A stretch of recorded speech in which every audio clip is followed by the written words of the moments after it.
most of the wrist exercises that I do personally to keep my wrists healthy. The first one is wrist push-ups. And you can do these from your hands and knees. You can also do them at the wall if that's too much. Ideally, you've got a lot of weight into your hands, but if you're kind of in between needing to move to the wall and being able to do that, you can lean your weight back a little bit more.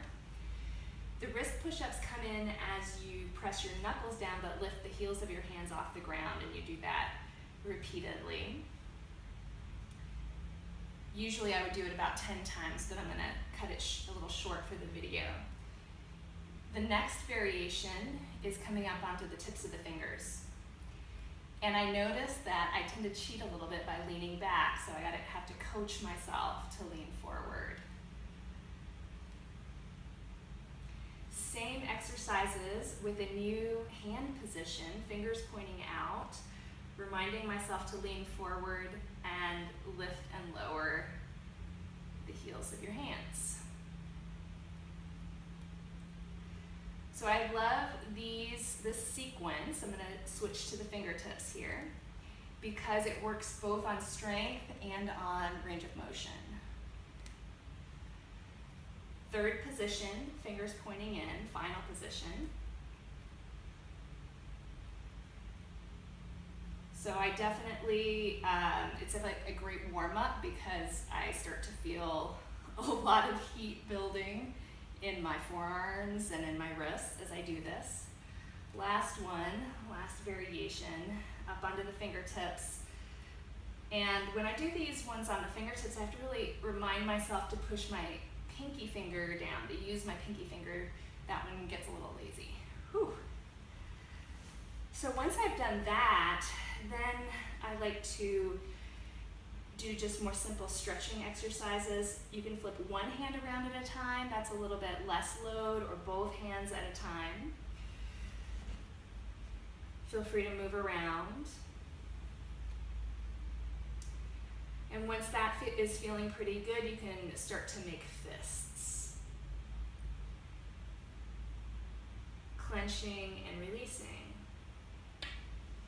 Coming back to neutral, turn your fingers out and then back towards you so that your fingers are pointing towards your knees. Please do use caution, common sense, and whatever consultations you have with clinicians whose care you are receiving when you do this. Any of these, actually. So this one can be a little intense. In contrast to the first one, if you're a little more forward, it's a little less intense, but as you start to shift back, then the stretch gets deeper.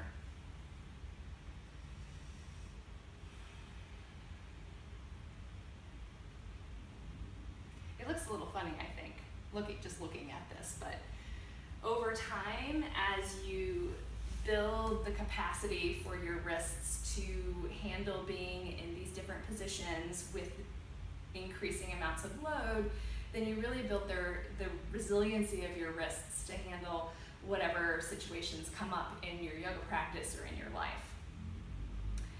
Another exercise I like to do is turning the thumb pointing down, grabbing across the top of my hand, and then I've got my second thumb on the knuckle of my first thumb, and then pull in. So this adds a little bit of a twisting component. 5 or 10 times, and then hold.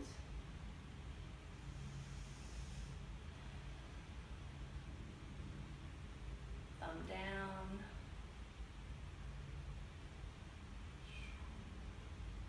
You're kind of grabbing onto the side of your hand and pulling.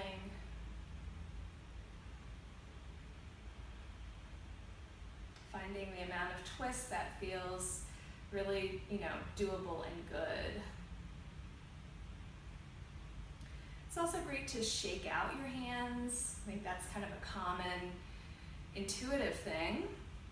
And then when I'm doing anything that puts a lot of load on my wrists, one thing I like to do is just decompress them by taking the opposite hand onto the pinky finger side, pressing the thumb in towards the center, and then just pulling. And there's this emphasis here on the pinky finger edge, which technically I guess is the lateral edge of your wrist, but here it seems medial because your palms face up, and you can do that on both sides.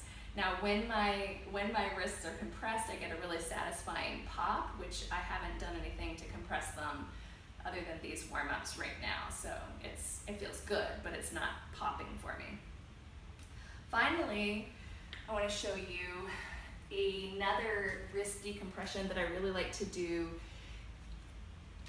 in between, say, handstands or forearm balance or arm balances, which is to take my forearms behind my knees and then come into a squat. And I get this nice forearm massage. And also, as you can kind of pull your elbows away from each other and get more decompression here. And the nice thing about this is that you're not using your other hand. So a lot of times when you're massaging your forearm, you're actually tensing the muscles on the opposite side. So like you go back and forth. But here you're doing both at once, and you're just using, your weight to create the massage. So that's really nice. I do want to give a shout out to my handstand coach, Cassie Drew. I learned most of those exercises from her. And I hope that you give some of them a try. Let me know what you think.